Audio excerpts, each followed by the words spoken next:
लोकसभा चुनाव लड़ने की, विधानसभा चुनाव लड़ने की या किसी भी तरह से पार्टी का कोई चुनाव लड़ने की, तो ये सारा डिसीजन जो है, निर्णय जो है, वो भारतीय जनता पार्टी के, हमारे बिहार के प्रदेश के अध्यक्ष और उनके जो वरिष्ठ नेतागण हैं वो लोग लेते हैं, और राष्ट्रीय स्तर पे जो हमारी पार्लियामेंट्री बोर्ड है वो लेती है। तो अभी तक जो भी पार्टी का निर्णय रहा है, जो भी मुझे जिम्मेदारी दी गई है, उसको निभा रहा हूँ, और आगे भी जो जिम्मेदारी दी जाएगी उसको मैं मजबूती से निभाता रहूँगा। अभी हमारे साथ मौजूद हैं बिहार प्रदेश भाजपा के सह कोषाध्यक्ष आशुतोष शंकर सिंह। युवा उद्योगपति हैं, बिहार में एथेनॉल की क्रांति में बड़ा योगदान माना जाता है और युवाओं में रोजगार को प्रदान करने में कहीं ना कहीं बड़ा योगदान है इनका। तो आज इनसे तमाम मुद्दों पर बात होगी और शिवहर लोकसभा पे इनकी दावेदारी पे बात होगा, और बिहार में जो 40 लोकसभा सीट है, लोकसभा चुनाव करीब है, तमाम मुद्दों पर इनसे बात होगी। सबसे पहले आपका स्वागत है न्यूज़ जंक्शन बिहार में। आपके चैनल के माध्यम से सभी व्यूअर्स को नववर्ष की हार्दिक शुभकामनाएं। सबसे पहले तो आपकी दावेदारी पर प्रश्न होगा कि शिवहर लोकसभा से आप भी हैं, यहीं की मिट्टी में पले बड़े हैं और यहाँ पर लोकल उम्मीदवारों की बात होती रहती है, तो कहीं ना कहीं आपका नाम लगातार सामने आ रहा है, बड़े पद पे हैं भाजपा में प्रदेश में, और कहीं ना कहीं समाज में युवाओं में अच्छा पकड़ है आपका। तो कहा जा रहा है कि शिवहर लोकसभा से आपकी दावेदारी की भी बात सामने आ रही है। देखिए, मैं हमेशा बोलते आया हूँ आपके चैनल के माध्यम से सभी जनता को कि मैं भारतीय जनता पार्टी का एक सिपाही हूँ, और अभी वर्तमान में मुझे जो भारतीय जनता पार्टी के प्रदेश के सह कोषाध्यक्ष की जिम्मेदारी दी गई है, उस जिम्मेदारी बहुत बड़ी जिम्मेदारी है, उसको निभा रहा हूँ। और साथ साथ में प्रदेश से मुझे जो भी कार्यक्रम होते हैं उस कार्यक्रम में जिम्मेदारी दी जाती है, जैसे क्लस्टर का भी प्रभारी बनाया जाता है, विधानसभा पालक बनाया जाता है।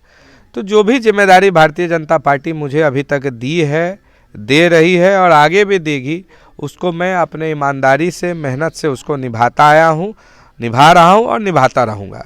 और रही बात लोकसभा चुनाव लड़ने की, विधानसभा चुनाव लड़ने की या किसी भी तरह से पार्टी का कोई चुनाव लड़ने की, तो ये सारा डिसीजन जो है, निर्णय जो है, वो भारतीय जनता पार्टी के, हमारे बिहार के प्रदेश के अध्यक्ष और उनके जो वरिष्ठ नेतागण हैं वो लोग लेते हैं, और राष्ट्रीय स्तर पे जो हमारी पार्लियामेंट्री बोर्ड है वो लेती है।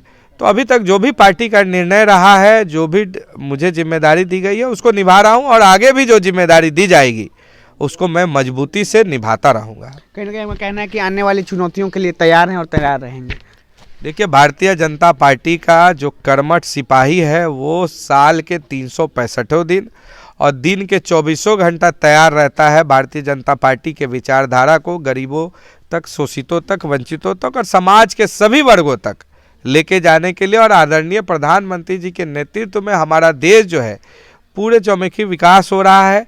गरीबों के लिए भी कार्य हो रहा है, किसानों के लिए भी कार्य हो रहा है, युवाओं के लिए भी कार्य हो रहा है, महिलाओं को भी अधिकार मिल रहा है, और पूरे देश का सभी क्षेत्र में, चाहे वो शिक्षा का क्षेत्र हो, रक्षा का क्षेत्र हो, उद्योग का क्षेत्र हो, और पूरे विश्व में भारत देश का डंका बज रहा है। और हम लोग का 2047 का जो संकल्प है उसमें हम लोग पूरे देशवासी लगे हैं कि 2047 तक इस भारत देश को हम लोग विकसित भारत बनाएं और पूरे विश्व में हम लोग सबसे अग्रणी देश बने।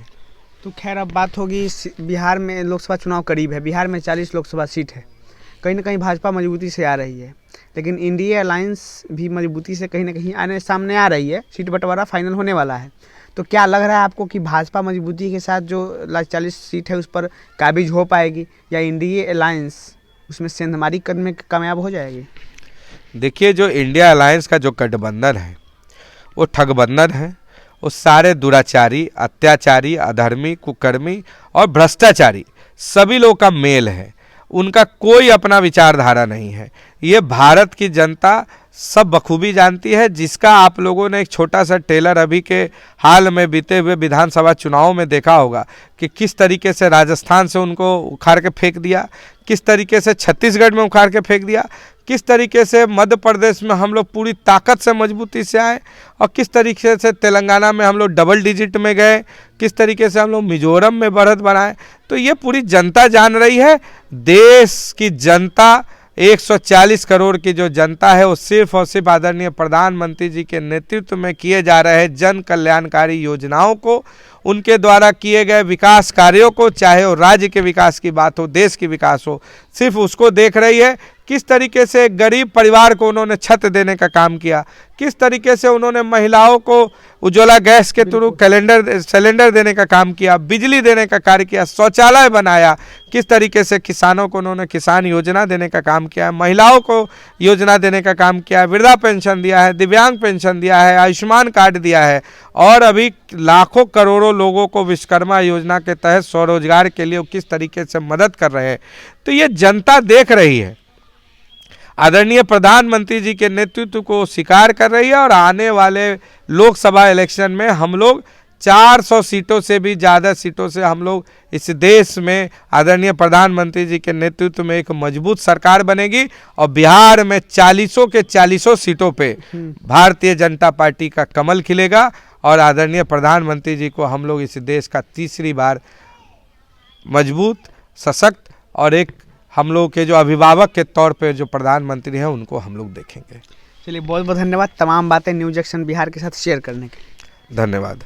यही देखा आपने, हमारे साथ थे युवा उद्योगपति बिहार प्रदेश भाजपा के सह कोषाध्यक्ष आशुतोष शंकर सिंह। तमाम बातें इन्होंने आपके सामने रखी हैं। शिवहर लोकसभा से इनकी दावेदारी पर भी हमने सवाल किया, इन्होंने बखूबी से इसका जवाब दिया है कि जो संगठन तय करेगा, पार्लियामेंट्री बोर्ड जो तय करेगा, उसी पर सब विश्वास करेंगे। उनमें जो आगे की चुनौतियाँ मिलेंगी, जो जिम्मेदारी मिलती है, मैं उसे निभाता हूँ। और भाजपा का जो कार्यकर्ता है 365 दिन 24 घंटा तैयार रहता है भाजपा की जिम्मेदारियों के लिए। तो खैर, तमाम इनसे बातें हुई हैं। वीडियो कैसा लगा कमेंट बॉक्स में प्रतिक्रिया जरूर दीजिएगा। बहुत बहुत धन्यवाद।